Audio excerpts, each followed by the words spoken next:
Good morning out there. I want to tell you guys something. See this garden? Maybe you can see Mr. Beasley over there too.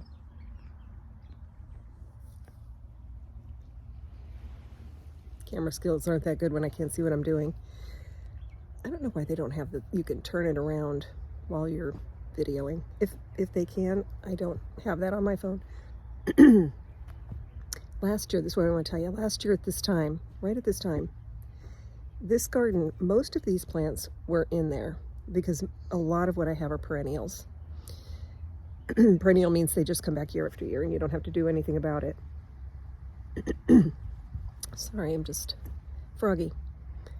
Last year at this time, this garden was a mess because I wasn't here and attending to it. It was full of weeds, it was full of pests, it was full of like fungal stuff affecting the plants. I mean, they were limping along. All these peonies that I have, if you haven't checked out my shorts, check it out because I picked a bunch of peonies this morning and made a beautiful arrangement. Well, maybe I can show you. I don't know if you can see it over there on that little table because I'm spending my morning out on the patio. I thought I'm going to keep my flowers out here with me. Anyway, it was a hot mess. And I would come down, I was at the other house most of the time, and I would come down here, and of course my neighbor's is pristine and mine is like overrun with weeds, just looks terrible.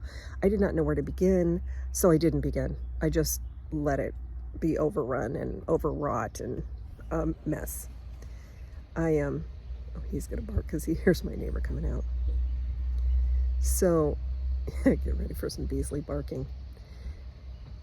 So, it was just overwhelming and one of those things where you just don't know where to begin, so you don't, and just say, hope for the best. There he goes.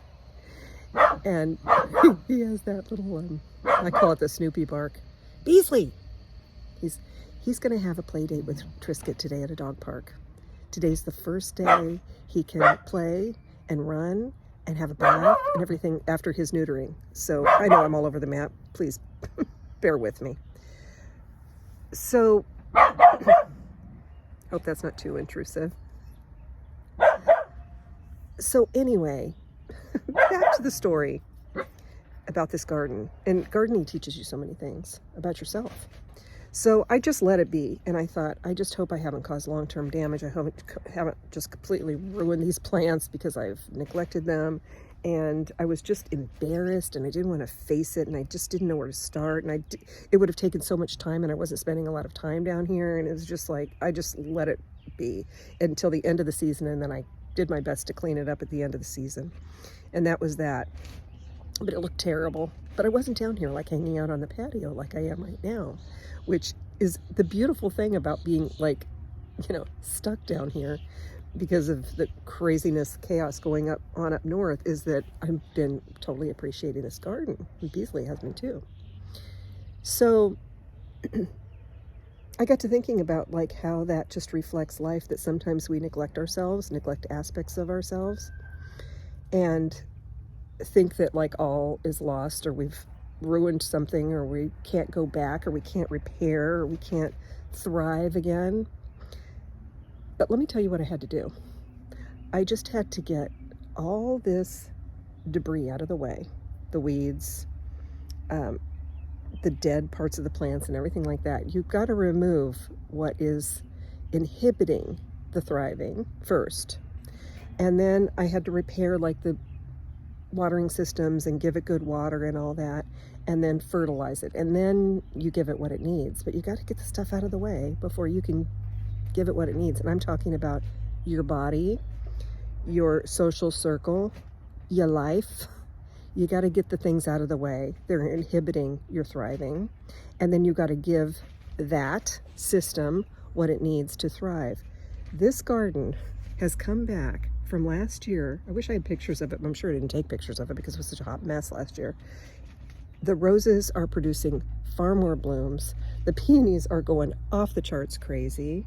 There they are. I mean, I might have gotten like one bloom off of some of those plants, and there's dozens now. I didn't even know what they were because they were so puny, the blooms. I didn't really know the color or the variety, I should say, very well. There are things coming up that I didn't even remember that I had down there. and I planted new stuff. I brought new stuff in too and planted, and that stuff is coming up and thriving. In case you're wondering, all these tomato cages back there are for my dahlias. So I've got a good dozen dahlias back there. So at the end of the summer, early fall, it's going to be a dahlia garden back there. So that's the thing I'm reflecting on, is that things can be neglected. We can make mistakes. We can be distracted with other things, and we can return and be given second chances and learn and do things differently and be rewarded with thriving, like this garden has taught me that. So I hope this makes sense to somebody out there. I hope this might be a word that you need. I gotta go attend to my dog because he's trying to pull the cover off my rowing machine. Oh, and I've started rowing on the patio with my rowing machine, which is glorious. And I'm going to get on that after a bit. I can set up my phone, I can watch a little YouTube show, and I can row. So that is really good. That COVID that I had, oh my gosh, it knocked out my strength in my body. Like, I was like suddenly like, why am I so weak?